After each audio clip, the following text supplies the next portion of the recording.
Hi everyone.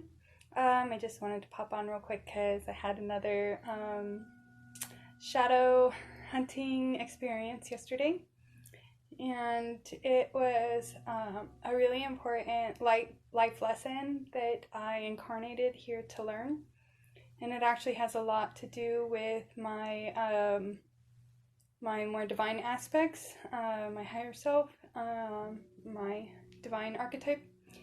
Uh, It's all about finding balance. Balance is really key. It's a key life lesson that I incarnated here to learn. And a lot of that is also pertaining to service to others. And so, what I was shown is different forms of energy exchange that I've experienced in the past. Because I was really frustrated with everything that I was experiencing yesterday, and a lot of it had to do with money. And I didn't want money to be something that I was still dealing with as a block. And so what I did was I really kind of went in and tried to get deep into that shadow and really try to understand where it came from. So I started doing what I call a perception meditation, and I'm going to walk you through it real quick so you can kind of see where I get some of my answers from. So just get settled in real quick. And in this meditation, what we're going to do is we're going to try to expand our perception. And this is kind of one of the methods that I use when I'm in meditation to kind of get answers that are outside of a third dimensional perspective. So what I do is I bring myself to a comfortable place, and I take a deep breath, and I ask for source light to come down and build a protective shield around my body.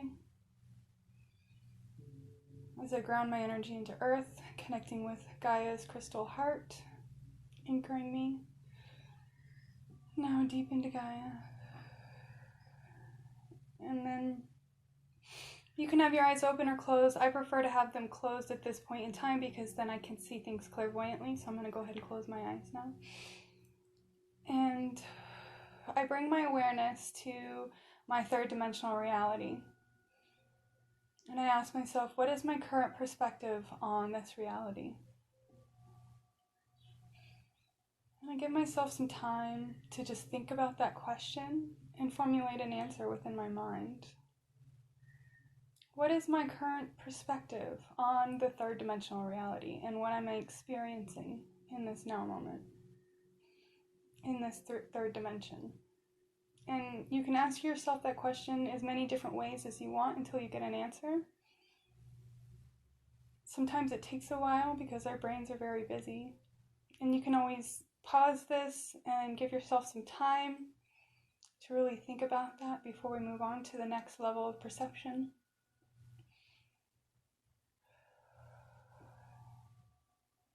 So what I do when I'm ready to move past my third dimensional perspective, and one of the most important things that you're going to experience as you're allowing this perspective to come into your being and to come into your awareness, is you need to be also aware of any thoughts or feelings, repeated thoughts or people that you think about, voices that you're hearing, words that are being repeated over in your head, and then sensations within your body. Are you feeling pain? Are you feeling anxiety? Are you feeling bliss? What are you feeling, and what part of your body are you feeling it in? And are you feeling any specific emotions? And once you've come to the awareness of any emotions you're feeling, any sensations you're feeling within your body, and any thoughts or patterns that have come up, significant thought forms or patterns that have come up during this perception awareness, try to kind of keep, and if you want to, you can write them down. This is a good time to do like meditative journaling, where you just sit down and write down these. And once you've gotten that out and you're ready to move to the next level of perception, I want you to zoom your perception of awareness to past lives. I want you to look past the incarnation that you're currently in and look into a past incarnation. And what is the first thing you start to think of What image comes in your mind? What thought comes in your mind? What feeling or emotion are you having at this moment? And write that down, or, think about it in your mind, work it out. Allow all these thoughts and feelings to come to the surface and try to maybe find a pattern or significance to why you're having these thoughts or feelings at this point in time. And what is the connection to this past life perception that you're trying to gain? Because every perception that we've gained in every lifetime has an important significance. And in order to unlock the downloads that are carried with that perception, you have to first bring your awareness to that perception. So when you're ready and you've brought your awareness to whatever feelings or emotions or sensations you're having that have to do with a past life or past lives, patterns or thought forms, voices or words that are possibly being repeated in your head. Once you're ready to move past that point, I'd like you to move your perception to a more zoomed out space, and I want you to zoom all the way out to your cosmic self, your origins before Earth, before you became human, before you incarnated as human. What is the first thing that pops into your mind? What race do you feel you are most connected to? Most recently, maybe, or even as an origin, a root connection. I really like to kind of step my perception back. I like to kind of go back with my last incarnation, which I always felt and feel within my being as Arcturian. Whenever I zoom to that perspective, that's the energy that I receive as Arcturian. And it can be any energy that you like, whatever thought comes into your mind, whatever energy signature you connect with that comes to that perception of awareness. Notice any feelings that you're feeling within your body, any emotions you might be feeling, and try to connect those to the thought forms or patterns you may be having at this, thought forms that may be connected to patterns that may even possibly be mirrored into your third dimensional reality. And a lot of times when I do that, I'm going to zoom my perspective out even more, and I'm going to ask, perspective into karmic beginnings and polarization and root cycles that may have started in that. And that's something that I have received downloads from the very beginning, was this connection to wars in space, galactic wars. I've gotten Orion wars a lot, and with feeling a deep connection to Andromeda and Orion in my roots.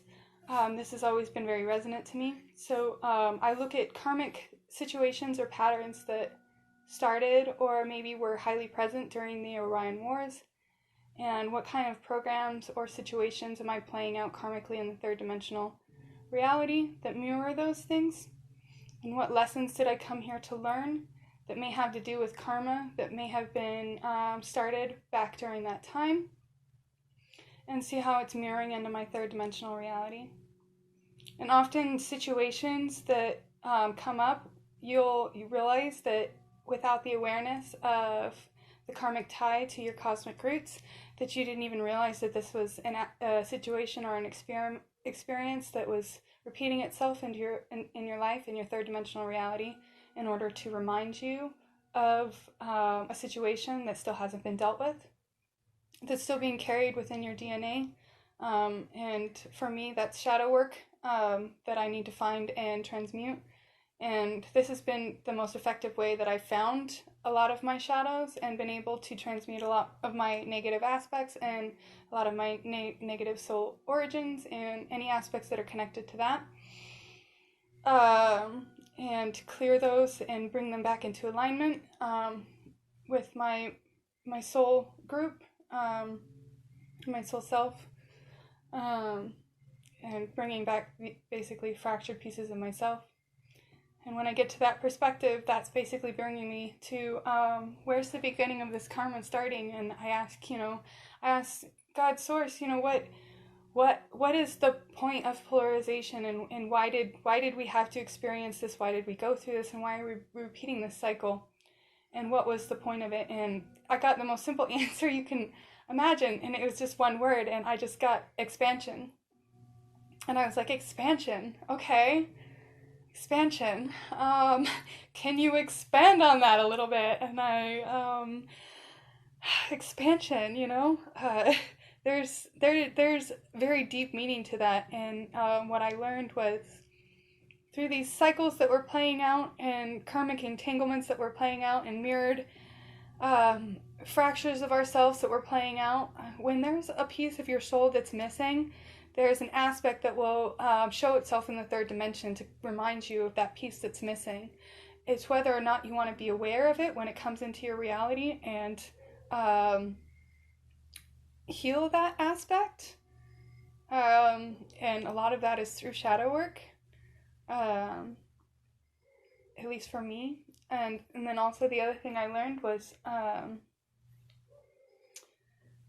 we create contracts with people in our ether in order to play out certain life lessons and certain patterns, and in order to show us certain things that we need to realize. But there is also, sometimes it comes to a point where that contract does need to be removed because your conscious awareness has gone beyond what maybe you had the perception of when you made the contract. And so that's part of how free will works. So if you're ever in a situation where you feel like you're contracted to a soul and that soul is no longer serving your highest good, it's okay to go in and ask Source and any of your guides and anybody that you've been connecting with that may be connected to this soul, and ask them to help you remove that contract. And what I do is I do visualization. I'll basically sit myself down at a desk with this person, and I will see the contract between the two of us, and I will literally watch it burn. And I can feel the hooks coming out of my body from the attachments that I allowed to be placed into me while working with this person. And in some ways, I understand that hooks are important when we're connecting with people, but as soon as those hooks become polarized and they start draining energy from you and projecting negative energy at you, that's when you need to be aware of them and take them out of you. And if you have a contract with that person, you need to go into your mental space and remove it. And that's one of the life lessons that I was shown. And I'm grateful for the soul that provided me with the experience. As painful as it was for me, it was something that I had to go through so that I could have certain understandings that you can only gain through experience. And in order to gain those understandings, I had to experience that pain and that frustration and everything that I went through with that person. So I am grateful to them for the lesson that I learned, and I hope that my viewers will also maybe take some of the what they experienced through me, and it can help them if similar situations arise. So one of the other things that I was shown during this kind of shadow hunting journey that I've been going through is ways that energy can be exchanged without money, that is not destructive to your being and that is constructive to your soul. So one of the ways, and I was just shown through my own experiences, ways that people have exchanged energy with me for my services. So if you're watching this video and this situation sounds like an experience you had with me, I'm probably speaking of you. So some of the ways that I've been given exchanges of energy for my services that have been very productive and very healthy and beneficial for me is this girl. I did a chart for her and her husband, and after I did her chart, she was able to connect with some aspects of herself and able to actually channel. We did almost like, it was like we were both channeling the same aspects, or not aspects, but same energy situation. Like we were both kind of remote viewing and pulling codes from a same experience situation, something having to do with two specific beings. And that experience with her that I shared with her and being able to access those codes opened up a lot for me and allowed me to access inner earth. And I hadn't been able to do that prior. And so that was a really healthy energy exchange. I just got chills that I got from her. through the work that I put in for her. And with another person, I did a hypnotherapy session for. I think it was like the day after he was able to channel some codes for me that allowed me to unlock an aspect of myself that I had been trained to meet for a very long time. And that alone was such a beautiful experience that, like, I don't even know if I could even, like, express my gratitude beyond, like, I feel like I want to be able to give more, just because what I received from that was just so beyond anything I could have ever asked for. And then another individual, like, sent me this, actually sent me a whole bunch of crystals and some snacks and just a really beautiful gift box. But there was one crystal in particular, and it was a rose quartz. And I don't know if anybody else out there has really deep, intense connections with mineral consciousness, but there are certain crystals that I've received from people that have very specific energy signatures that are extremely important to me, to my being, and to my mission here on this earth. And that rose quartz was one of those very important crystals that I've received that has a lot of really important information and has allowed me to access higher dimensions during my channelings. It has a really, it has like an energy or a code within it that allows me to access dimensions that I couldn't previously access prior to having this crystal. And another being that has assisted me, and I actually haven't given him any services, but we have exchanged energy. And one of the ways that we've exchanged energy is he created catalyzing situations in my life by showing aspects of myself that I wasn't seeing and kind of pushing me to do things that I didn't want to do, almost in like a brother way. How your big brother will kind of push you to do things that you wouldn't otherwise do for other people. Like a motivational, like, I don't even know if people even realize how much, when I connect with certain beings, how much you're in my head during certain situations. So basically what this person was for me was when I was getting through a really, really dark period of clearing a lot of shadows and having to do a lot of shadow work. This person was basically in my head, like nonstop, like rooting me on, cheering me on, and like getting me through these really tough shadows that I didn't even know I had. And so to have somebody in my head that's doing that for me, that's like a huge energy exchange for me as well. So these are different ways that you can exchange energy with other people when they do provide services for you. And these are just experiences that I've had myself where I've exchanged energy with other people for my services. And hold on. Alright, so I'm just going to wrap this video up by just letting everybody know that if you didn't fully understand what I meant by my video before, I'm still offering services and I'm not expecting money from you guys. There's lots of ways we can exchange energy. I guess that's kind of the point I was trying to make of the video today. And I just want to send you all a lot of love and blessings. And I did have a lot more other experiences with other people where I did have exchanges of energy, but I have to go ahead and keep this video short, so blessings.